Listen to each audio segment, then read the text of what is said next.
কোথায় যাচ্ছ মা?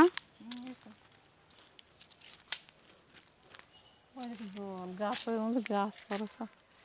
কত জঙ্গল হয়ে গেছে। আজ চলে গেছিলাম আমাদের পুরনো গ্রামের বাড়িতে, সেখান থেকে গেলাম বাগানের দিকে। আর পুকুরটা দেখে তো ভীষণই ভয় লাগছিল। আগে এই পুকুরে এত লোকে স্নান করতো আর এত রকমের মাছ ছিল, আর সেটা কিন্তু এখন আর নেই। আর এই বহু দিন হয়েছে পুকুরটাতে কোনো রকম ব্যবহার হয় না, মাছও নেই, আর পুকুরটা পড়ে থেকে এভাবে এতটা জঙ্গল রয়ে গেছে। পুকুরের পাশেই আমাদের রয়েছে একটি বাগান, আম বাগান। আর প্রথমে ছিল এখানে লেবু গাছ, লেবু গাছের বাগান ছিল। সেই লেবু গাছগুলো কেটে দেওয়ার পরে আম গাছ লাগানো হয়। আর আম বাগানের সঙ্গে সঙ্গে এখানে কিছু কাঠের গাছও রয়েছে, আরও কিছু ফলের গাছও রয়েছে। আর আমাদের এই পুকুরে আগে কিন্তু অনেক রকমের মাছও ছিল, আর পাড়ার অনেকেই কিন্তু স্নানও করতো। বহু বছর হয়ে গেছে পুকুরটা আর এখন ব্যবহার করা হয় না, সেজন্যই জঙ্গল হয়ে গেছে।